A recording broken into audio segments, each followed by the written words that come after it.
Hi, my name's Tegan. I'm one of the owners here at Jacobs Trading. If you haven't heard of us before, be sure to check out the description below for a link that'll lead you to our website and our online store. Today we're going to be talking about amethyst and the different places that it comes from and how to tell them apart. So to start, we're going to talk about geographically where amethyst comes from in the world. There is two noteworthy locations that we're going to discuss here today. The first one is Thunder Bay, Ontario in Canada, and then the rest is from Brazil. So this is a large region, but we're going to consider it all as one deposit as it's all very similar. So for the first major deposit that we're going to talk about is that Brazilian amethyst. It is the most common amethyst you're actually going to find in any commercial setting. Mining in Brazil is done essentially how you would expect. It's a hole in the ground, and the miners will have to actually go into that hole and either excavate by hand or blast by dynamite to have to get access to that amethyst that is then brought out. The way that amethyst is grown in Brazil is actually a geode, so they're nice little balls and they kind of look like this. And then the miners have to open them up to be able to see the amethyst inside. So it's kind of sort of a surprise every time they find a new piece. It's kind of Russian roulette of like, is it going to be really pretty? Is it going to be really dark? Is it going to be full of inclusions? There's always a wow factor every time one is opened up. These amethyst geodes can come in a variety of sizes. They can be as small as my fist up to meters and meters long. These geodes is where the amethyst deposits come out of. So if they're really, really big, a lot of times they're actually broken apart into smaller pieces where you're going to get your chunks like this. If it's a nice small piece that's manageable, a lot of times it will be taken out in one whole piece. It'll actually be sawn in half and it'll now be shaped like this, which is actually called an amethyst cathedral. So the other major deposit we're going to talk about today is from Thunder Bay, Ontario, Canada. So the mine in Thunder Bay is a lot different than what you would think of when you think of a movie, which is that underground mine. In Thunder Bay, it's actually done what's called surface mining. So they're actually grinding out the surface of the earth, as the deposit actually isn't very deep. It's actually grown in what's called a vein, so it's a long strip of amethyst as opposed to these little geode pockets all throughout the earth in different areas. Now we're going to look at the physical differences between the amethyst, so if you're looking at a piece, you might be able to tell which one you have from which deposit. To start, we're going to look at that Thunder Bay amethyst. So Thunder Bay is well known for its red amethyst.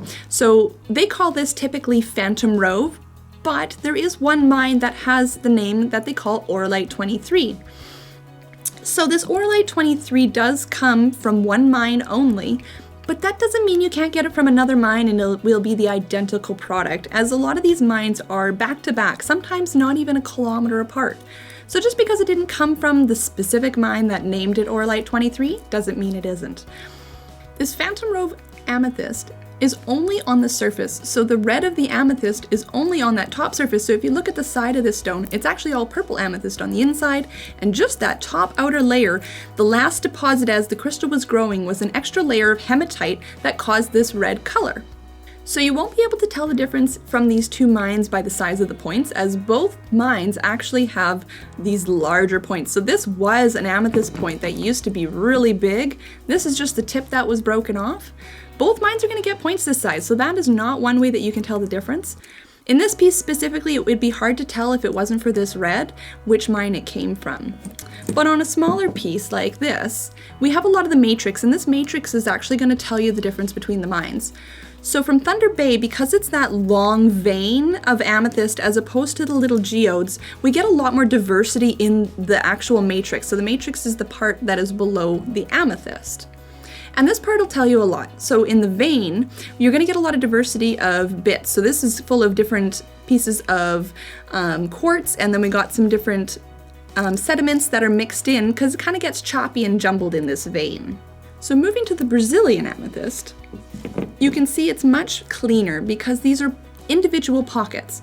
So Brazilian amethyst is typically just quartz underneath the amethyst. There's this small green bottom here. This can be a variety of different colors of what is on the outside of the geode. So if this would be the outside of the ball, and this is the inside of the geode where the crystals are grown. So that being said, the inside isn't always quartz. So in this piece, it is actually agate. But you can see it is actually grown in the same way. So you can see the outside crust, and then there's that inside layer. This one is actually agate.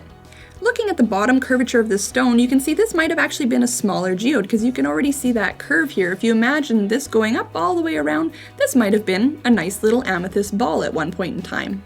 Another type of amethyst that you typically see come out of Brazil is chevron amethyst.